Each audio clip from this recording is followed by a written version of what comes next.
Assalamualaikum warahmatullahi wabarakatuh. Alhamdulillah wassalatu wassalamu ala Rasulillah wa ala alihi wa sahbihi wa mawalah wa la hawla wa la quwwata illa billahi wa ba'du. Alhamdulillah, segala puja dan puji hanya milik Allah Subhanahu wa ta'ala. Salat dan juga salam kita hadiahkan kepada Rasul kita Nabi besar Muhammad sallallahu alaihi wa ala alihi wasallam. Kita akan membahas satu tema tentang keajaiban air hujan.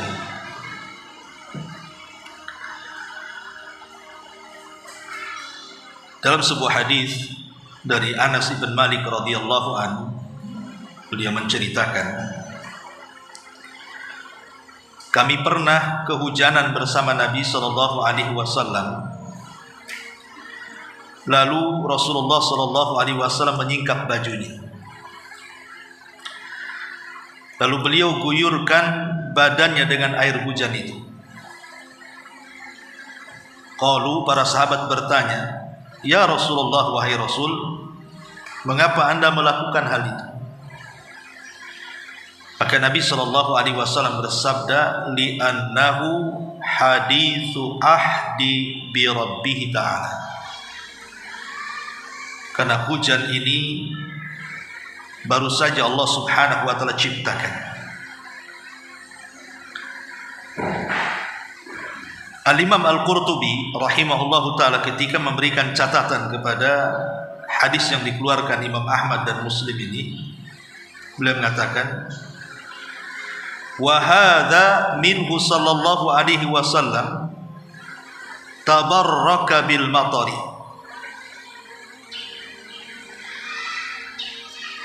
Dan ini maksudnya praktek Nabi sallallahu alaihi wasallam yang menyingkap sebagian anggota badannya kemudian mengguyurkan dengan air hujan itu adalah bentuk beliau tabarruk, mengalap berkah dengan hujan. Bahkan kata beliau, lebih daripada itu, bahwa air hujan itu bisa menjadikan sebagai obat. Alasannya, li'annallaha qad sammahu rahmah. Karena Allah Subhanahu wa taala menyebut hujan itu dengan rahmat. Wa mubarakan, penuh dengan berkah.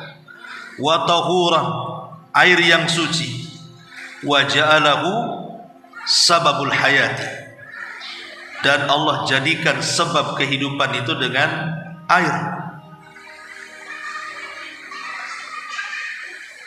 Dari sini perkataan Al-Imam Al-Qurtubi rahimahullahu taala, di antara fungsi air hujan itu adalah sebagai obat. Bahkan dikuatkan oleh Al-Imam Az-Zahabi rahimahullahu ta'ala ketika beliau menyebutkan dalam kitab Tibun Nabawi, air hujan itu baik untuk kebanyakan penyakit dan memiliki keberkahan. Kemudian sebagian ulama berdalil dengan surah Qaf ayat 9, wa nazzalna minas sama'i ma'an mubarakah, dan kami turunkan dari langit air yang penuh dengan keberkahan. Kemudian Imam Qurtubi juga mengatakan ketika memberikan catatan kepada surah Qaf ayat 9 ini, beliau mengatakan, wa ruwiya anna Auf ibn Malik al-Ashja'i marada. Diriwayatkan bahwa Auf ibn Malik radhiyallahu an rahimahullahu taala pernah terasa sakit. Faqila lahu, maka dikatakan kepadanya, ala nu'aliju, maukah kami mengobatimu? Faqala, maka dia mengatakan, ituni bil ma, datangkan kepadaku air dari air hujan. Fa inna Allah ta'ala yaqul wa nazzalna minas sama'i ma'an mubarakah. Karena Allah Subhanahu wa taala berfirman di dalam Al-Qur'an, dan kami turunkan air dari langit yang penuh dengan berkah. Tsumma qala, kemudian dia berkata lagi, ituni bi aslin, datangkan kepadaku madu. Fa inna Allah ta'ala yaqul fihi syifa'u linnas. Karena Allah berfirman bahwa madu itu terdapat penyembuh untuk manusia. Kemudian dia mengatakan lagi, wa'tuni bi zait, datangkan kepadaku dengan minyak zaitun. Fa inna Allah ta'ala yaqul, karena Allah Subhanahu wa taala berfirman, syajaratun mubarakah, bahwa pohon zaitun adalah pohon yang penuh berkah. Kemudian dia pun mencampurkan semua bentuk air ini, air hujan, kemudian madu dan juga minyak zaitun. Kemudian Auf ibn Malik al-Ashja'i rahimahullahu ta'ala meminumnya. Akhirnya Allah Subhanahu wa ta'ala sembuhkan penyakitnya. Taib, dari sini ma'asyiral muslimat yang dimuliakan Allah Azza wa Jalla, ada sebagian orang mereka berpemahaman bahwa air hujan itu sebagai penyembuh. Pertanyaannya, apakah memang air hujan itu sebagai penyembuh? Apalagi Nabi SAW apabila turun hujan, beliau sengaja membuka sebagian badannya kemudian disentuhkan ke air hujan tersebut. Dan ini berbeda dengan apa yang kita yakini. Justru kalau hujan itu langsung masuk kan, nanti sakit kepala katanya. Padahal Nabi SAW justru kalau hujan disentuhkan badannya, entah kepalanya, entah tangannya, pokoknya kenal air hujan kan, sebagai bentuk apa? Mensyukuri rahmat Allah Subhanahu wa ta'ala. Memang menjadi polemik para ulama soal air hujan ini mengobati penyakit, khususnya penyakit sihir. Karena kalau para ulama membahas tentang fungsi air hujan itu, biasanya mereka membahas tentang sihir atau penyakit ain, atau yang bicara soal jin lah, bukan penyakit badan. Bahkan sampai sebagian ulama itu mengatakan kalau terkena sihir atau terkena ain, maka tampunglah air hujan, kemudian campur dengan madu, kemudian minyak zaitun, kemudian bacakan Quran, kemudian berdoa, dan mandilah sepertiga malam. Di sepertiga malam akhir setelah tahajud mandi dengan air itu. Ada sebagian ulama yang mengatakan seperti itu. Tapi pertanyaannya adalah, boleh enggak kita jadikan air hujan itu sebagai obat? Sering saya ulang-ulang, Bu, dalam dunia pengobatan itu yang harus dipahami adalah 3 kaidah. Dalam dunia pengobatan apa saja harus dipahami dengan 3 kaidah. Yang pertama, bahwa ada obat-obat itu yang dijadikan obat berdasarkan nas, baik Al-Quran atau hadis-hadis Nabi SAW, bahwa itu bisa mengobati. Contoh umpamanya air zam-zam, kan jelas ya. Kemudian juga hijama berbekam, habatus sauda, minyak zaitun, itu kan jelas ada nasnya bahwa obat-obat ini memang dijadikan obat berdasarkan nas, baik Al-Quran ataupun sunnah Nabi SAW. Lah yang seperti ini mubah, boleh kita berobat. Soal kemudian ada hasilnya atau tidak, itu terpulang kepada Allah. Karena tidak semua obat itu menyembuhkan. Kalau memang menyembuhkan, ya takdirnya sembuh kan. Tapi kalau tidak sembuh, ya mungkin Allah memberikan hikmah lain. Tapi kan kita ada upaya untuk penyembuhan, mencari sebab ya. Ini yang pertama. Yang kedua, ada obat itu tidak berdasarkan nas, memang tidak ada Qurannya, tidak ada hadisnya, tetapi secara tajribah itu secara pengalaman, setelah banyak diuji dan dicoba, akhirnya bisa menyembuhkan. Seperti herbal-herbal, jamu-jamu, itu kan nggak ada hadisnya. Jamu pegelinu apa kan nggak ada hadisnya. Cuman berdasarkan penelitian bahwa kalau minum ini dan sudah banyak dibuktikan sembuh pula pegal-pegalnya kan, maka mubah boleh berobat dengan obat yang seperti ini. Dan yang ketiga, tidak ada nas Qur'annya, tidak ada nas hadisnya bahwa ini obat. Juga tidak pernah dibuktikan bahwa ada yang sembuh dengan obat ini. Inilah yang dilarang, tidak boleh. Seperti yang dilakukan para dukun yang membuka praktek pengobatan. Kadang-kadang mereka melakukan praktek pengobatan kan aneh-aneh itu, yang mengandung kesyirikan kan, terkadang harus menyembelih dan begitu seterusnya. Lah ini 3 kaidah ini berlaku pada semua pengobatan. Nah sekarang kalau seandainya kita terapkan kepada permasalahan yang kita kaji ini, soal air hujan, apakah kemudian air hujan itu bisa dijadikan obat? Kalau secara zatnya tentu tidak. Zat air hujan itu bukan obat, karena memang tidak ada dalil yang mengatakan bahwa zat air hujan itu obat. Dan itu berdasarkan banyak fatwa para ulama. Di antaranya Syekh Saleh Al-Munajjid mengatakan, walakin la yanbaghi nisbatus syifa ila hadzal ma illa bidalil. Akan tetapi tidak selayaknya menisbatkan air hujan sebagai obat kecuali dengan dalil. Dan tidak ada dalil yang menunjukkan bahwa zat air hujan itu adalah obat.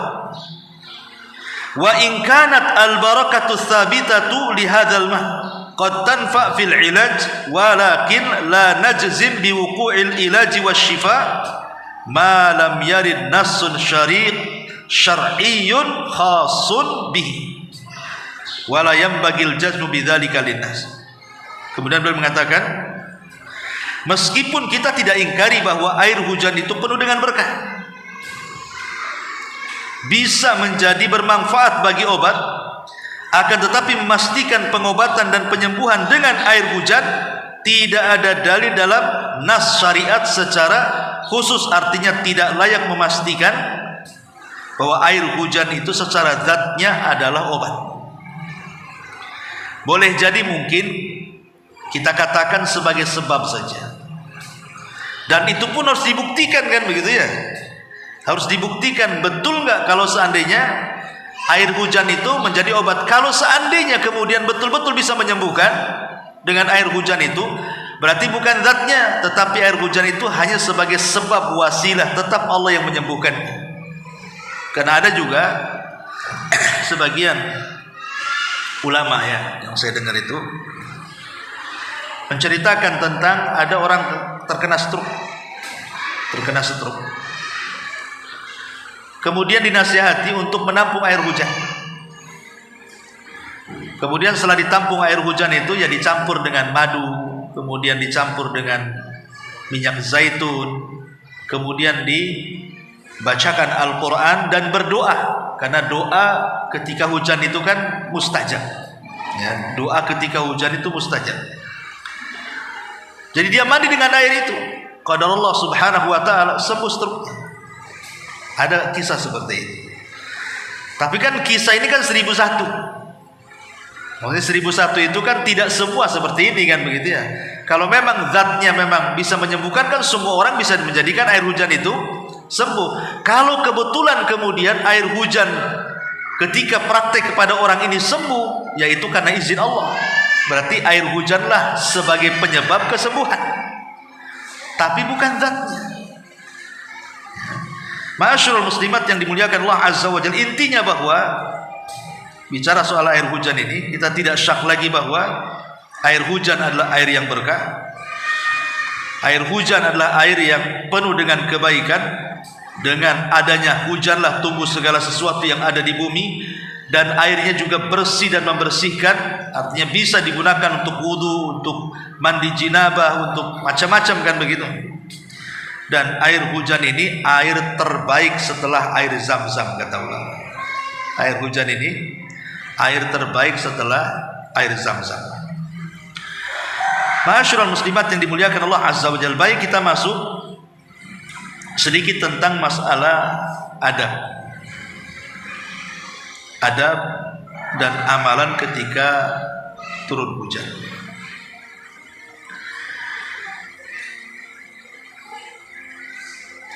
Yang pertama, ketika munculnya mendung. Jadi ibu kalau lihat mendung ke langit, maka terkadang ada yang mendung ini kan mengkhawatirkan, gelap segelap-gelapnya kan. Kita pernah melihat, aduh mendung kok gelap kali gitu ya. Lah Nabi Shallallahu Alaihi Wasallam apabila muncul mendung, beliau khawatir jangan-jangan akan datang azab. Artinya akan datang kemurkaan Allah Subhanahu wa taala. Dan itu disebutkan dalam hadis Aisyah Ummul Mukminin radhiyallahu anha. Beliau berkata, "Kana Rasulullah sallallahu alaihi wasallam idza ra'a nashi'an fi ufukin min afaqis sama, taraka amalahu wa in kana fi salatin. Thumma aqbala alaihi fa in kashafahu Allahu hamidallah. Wa in matarat qala Allahumma sayyiban nafi'ah." Nabi sallallahu alaihi wasallam apabila melihat awan yang belum berkumpul di salah satu ufuk dari ufuk langit itu, beliau biasanya meninggalkan aktivitasnya. Ya, langsung ditinggalkan tuh aktivitas dia ini, meskipun dalam kondisi sholat. Ya, tentu maksudnya di sini sholat sunnah. Kemudian beliau kembali melakukannya jika hujan sudah selesai. Ketika awan tadi sudah hilang, maka beliau langsung memuji Allah Subhanahu wa taala dan mengatakan, Allahumma sayyiban nafi'ah. Ya Allah, jadikan hujan ini sebagai hujan yang bermanfaat untuk kami. Artinya pelajaran pertama, Bu, kalau kita melihat hujan, khawatirlah di situ. Jangan merasa aman dari azab Allah. Jangan-jangan itu membawa azab bagi kita. Karena umat-umat terdahulu itu juga azabnya adalah dengan cara ditumpahkan hujan seperti umat Nuh alaihi salatu wassalam. Maka katakan kalau turun hujan, Allahumma sayyiban nafi'ah. Ya Allah, semoga kau jadikan hujan ini hujan yang bermanfaat dan tidak membawa azab. Ya. Ma'asyiral muslimat yang dimuliakan Allah Subhanahu wa taala, bahkan disebutkan dalam riwayat yang lain, kana Nabi sallallahu alaihi wasallam idza ra'a makhilatan fis sama aqbala wa adbar wa dakhala wa kharaj wa taghayyara wajhu fa idza amtaratis sama surra anhu fa arrafathu Aisyatu dzalik fa qala an-nabi sallallahu alaihi wasallam ma adri la'allahu kama qala Allah azza wa jalla falamma ra'auhu 'aridan mustaqbila awdiyatihi. Nabi sallallahu alaihi wasallam apabila melihat mendung dari langit, beliau beranjak ke depan atau ke belakang atau beralih masuk atau keluar atau berusaha merubah posisi, kemudian berubah raut wajahnya. Tapi apabila betul-betul hujan itu turun, jadi Rasul itu kalau mendung takut, tapi kalau sudah turun hujan agak tenang dia. Ya. Jadi beliau mulai menenangkan hatinya. Aisyah sudah memaklumi memang Rasul seperti itu. Maka Nabi Shallallahu Alaihi Wasallam mengatakan, aku tidak mengetahui apa itu. Seakan-akan inilah yang terjadi pada kaum Ad. Sebagaimana Allah Subhanahu wa taala berfirman, maka tatkala mereka melihat azab itu berupa awan yang menuju ke lembah-lembah mereka, maka mereka pun kemudian mengikuti dan kemudian diazab. Jadi azabnya kaum Ad itu kan awan hitam. Mereka kan sudah paceklik nih. Mereka butuh hujan. Tahu-tahu awan datang, awan hitam itu disangkanya akan turun hujan. Mereka mengejar awan itu. Setelah di bawah awan bukan hujan yang turun, halilintar yang turun, mati semua. Jadi Nabi SAW takut kalau seandainya kalau melihat awan hitam itu seperti itu gitu maksudnya. Jadi ingat adab yang pertama atau amalan yang pertama, kalau melihat awan gelap banyak-banyaklah beristighfar. Ini yang pertama. Yang kedua, mensyukuri nikmat turunnya hujan. Mensyukuri nikmat turunnya hujan. Karena di banyak riwayat Nabi SAW kalau turun hujan, Rasul berdoa, Allahumma sayyiban nafi'ah. Ya Allah, semoga turunnya hujan kepada kami ini bermanfaat untuk kami.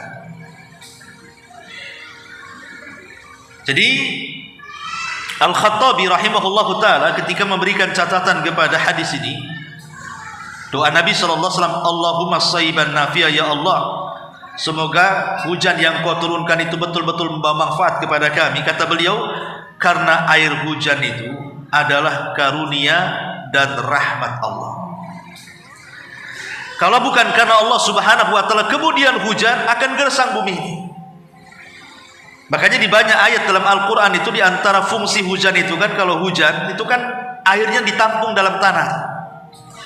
Lah air yang tertampung dalam tanah itulah akhirnya jadi sumur, kita bisa ambil airnya, jadi minuman pohon-pohon, rumputan dan begitu seterusnya, akhirnya menghijau di mana-mana. Kalau seandainya tidak ada hujan, gersang hidup ini, semua akan mati, manusia pun akan mati.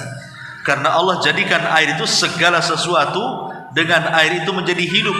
Lah bentuk syukurnya kita kepada Allah Azza wa Jalla ketika turun hujan, berdoa, Allahumma sayyiban nafi'ah, ya Allah, semoga hujan yang kau berikan kepada kami bermanfaat. Ini yang kedua. Yang ketiga, turunnya hujan itu kesempatan baik kita untuk berdoa. Kalau turun hujan, ini waktu mustajab doa. Al-Imam Ibnu Qudamah dalam kitabnya Al-Mughni, beliau mengatakan bahwa dianjurkan ketika turun hujan itu berdoa. Karena Nabi SAW mengatakan, utlubu istijabatad du'a inda thalathin. Carilah doa yang mustajab di 3 keadaan. Inda iltiqa'il juyush, ketika berjumpa dengan 2 pasukan. Wa iqamatis salati, menjelang salat dilaksanakan. Wa nuzulil ghaithi, dan saat turun hujan. Ini 3 tempat kalau ibu berdoa mustajab doanya. Ketika berjumpa dengan lawan dalam peperangan, ketika salat mulai dilaksanakan, dan ketika hujan mulai diturunkan Allah Subhanahu wa ta'ala. Dalam hadis yang lain, sintani ma turaddani ad-du'a'u indan nida'i wa tahtal matari. 2 doa yang tidak akan ditolak, doa ketika azan dan doa ketika turunnya hujan. Itu mustajab ya. Jadi kesempatan kalau turun hujan jangan dicela ya. Karena banyak biasanya mama ini suka nyala hujan biasanya.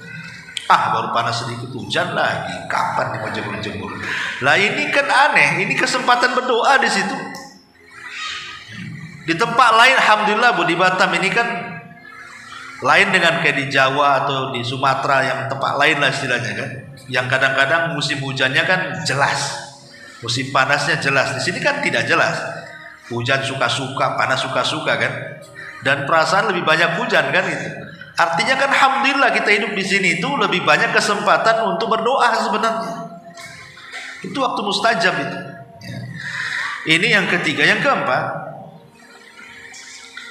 apabila hujan ini sangat lebat, anggaplah mulai ini membahayakan apanya hujannya. Udah mulai banjir, angin pula puting beliung di mana-mana.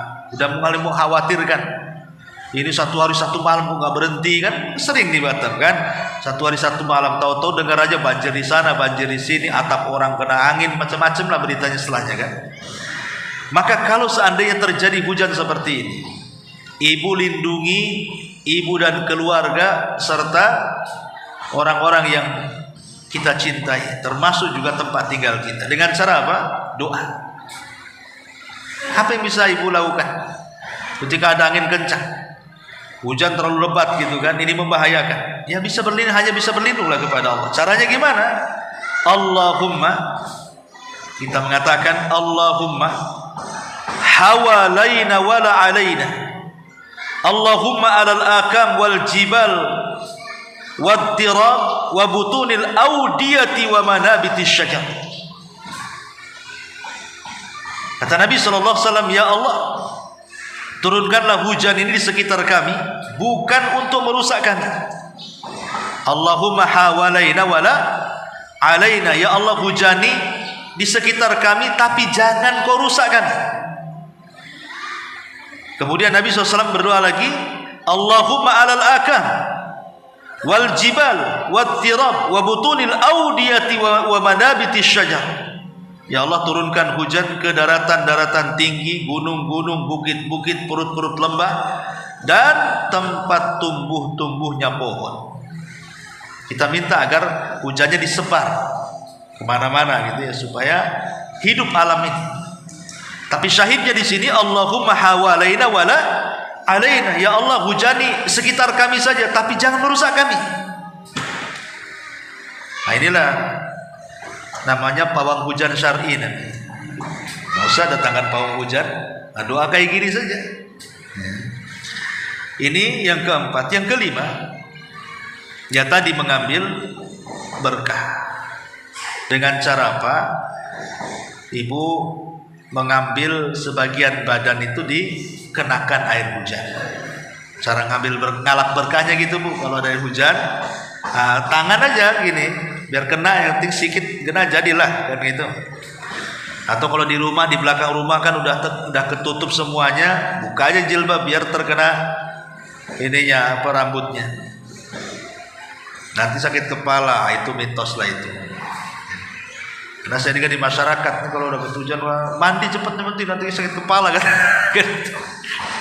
Hadisnya loh, Nabi SAW membuka serbannya, kemudian sengaja kepalanya kena hujan. Bahkan hujan-hujanan Nabi itu lagi khutbah lagi, coba kan. Sengaja Nabi SAW hujan-hujanan, bukan menghindar hujan gitu. Karena hadis Anas bin Malik radhiyallahu anhu mengatakan tadi, Nabi SAW mengatakan li'annahu haditsu ahdi bi rabbih ta'ala, karena hujan ini baru saja diciptakan Allah Subhanahu wa taala. Makna hadis ini maksudnya adalah hujan itu rahmat yang baru saja diciptakan Allah Subhanahu wa taala. Oleh karena itulah maka Rasul mengambil berkah dari turunnya hujan itu. Karena hujan itu adalah rahmat, kasih sayang Allah Subhanahu wa taala. Bahkan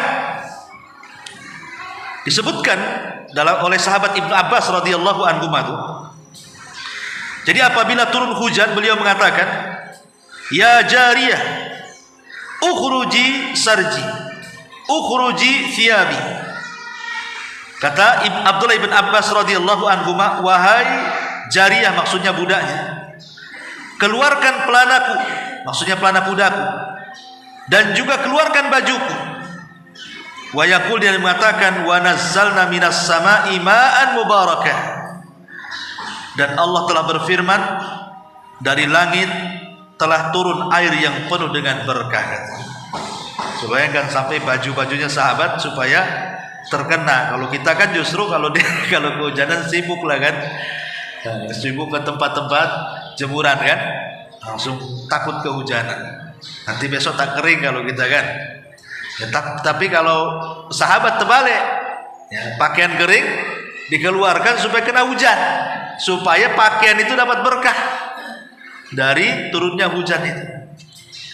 Ya ini kan istiadat beliau, tidak mungkin satu lemari keluarkan dihujankan nanti nggak kering lagi.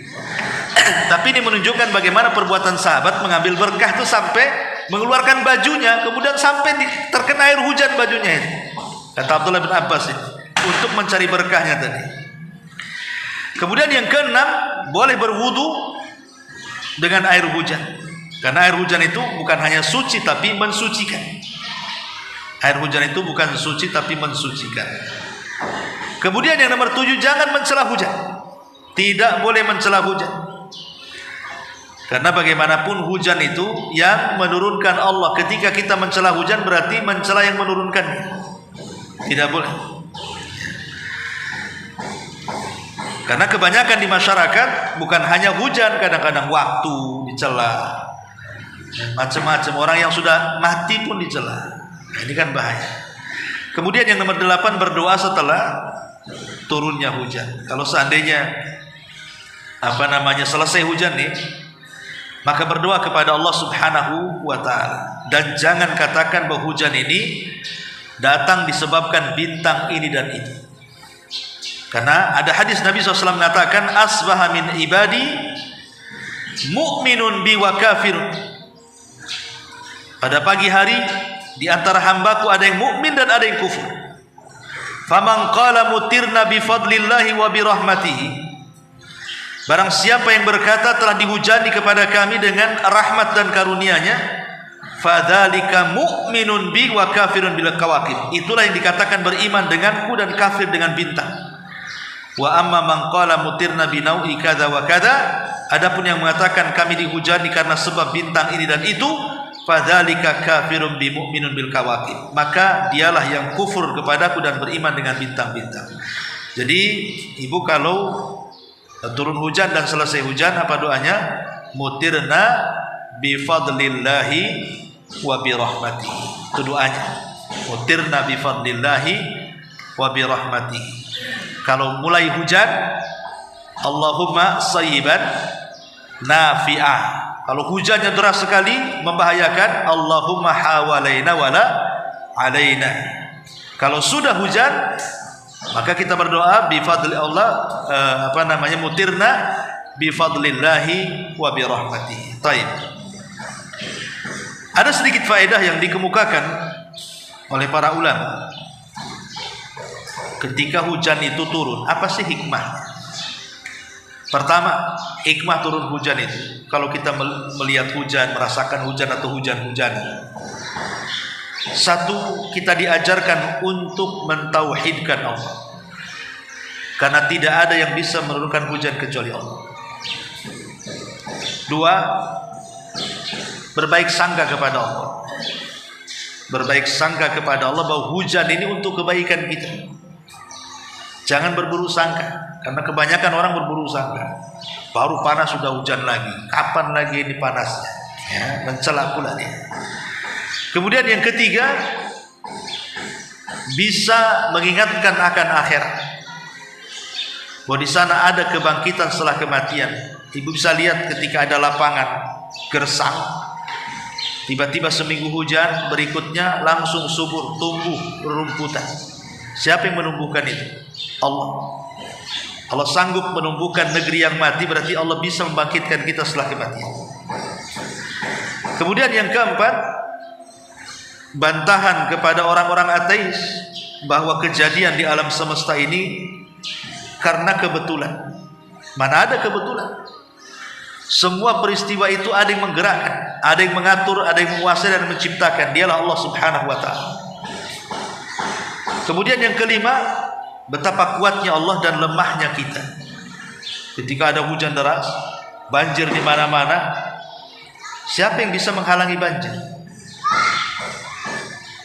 Bahkan di negeri kita, di ibu kota, di Jakarta aja, dengan udah triliunan uang itu untuk mengatasi banjir, tetap aja banjir. Karena kita lemah, Allah yang kuat. Kemudian yang keenam, betapa Allah tidak butuh dengan selain Allah. Allah tidak berhajat dengan kita, kita yang berhajat dengan Allah. Salah satunya berhajat dengan air hujan yang Allah ciptakan. Jadi itu harus dipahami.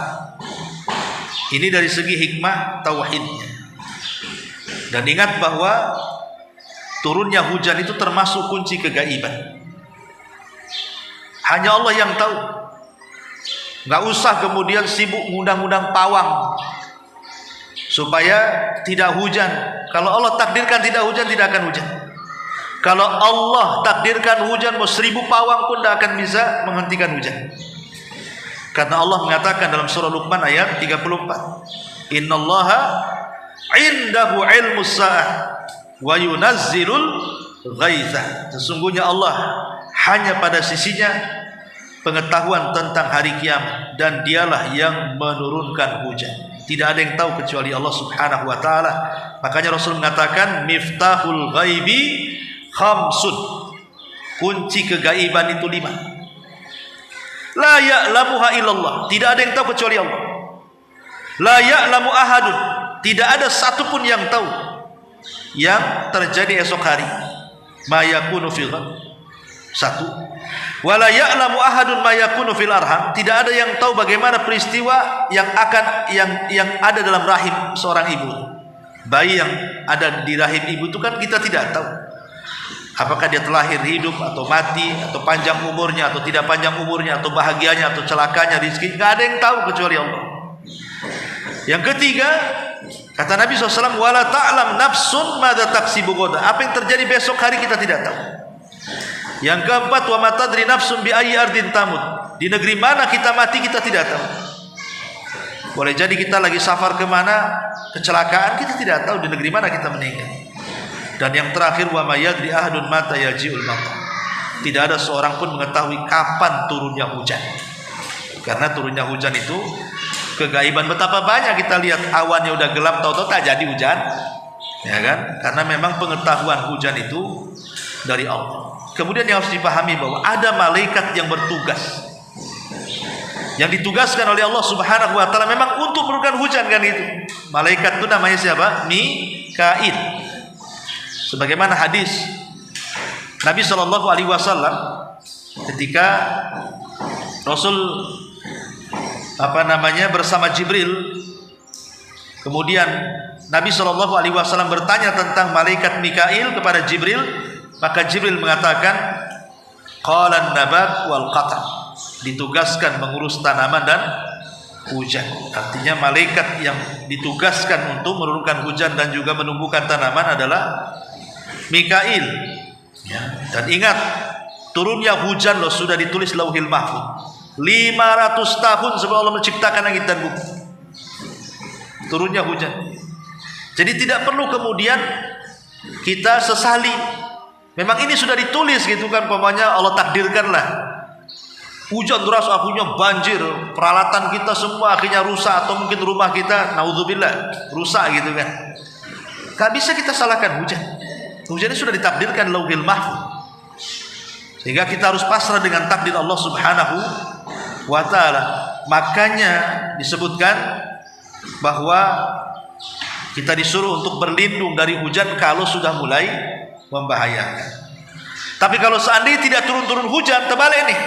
Kita pengen hujan tapi tak mau hujan. Udah kekeringan, udah sumur, udah kerong kelinting, udah nggak susah air kan. Maka kalau sudah seperti ini berarti harus banyak istighfar. Kemudian lakukan sholat istisqa. Ya. Tapi yang paling penting adalah sebab tidak turun hujan itu karena dosa. Kalau seandainya orang banyak dosa tapi masih turun hujan, itu bukan untuk manusia, itu untuk binatang. Manusianya nebeng saja. Dan itu berdasarkan hadis Nabi Shallallahu Alaihi Wasallam.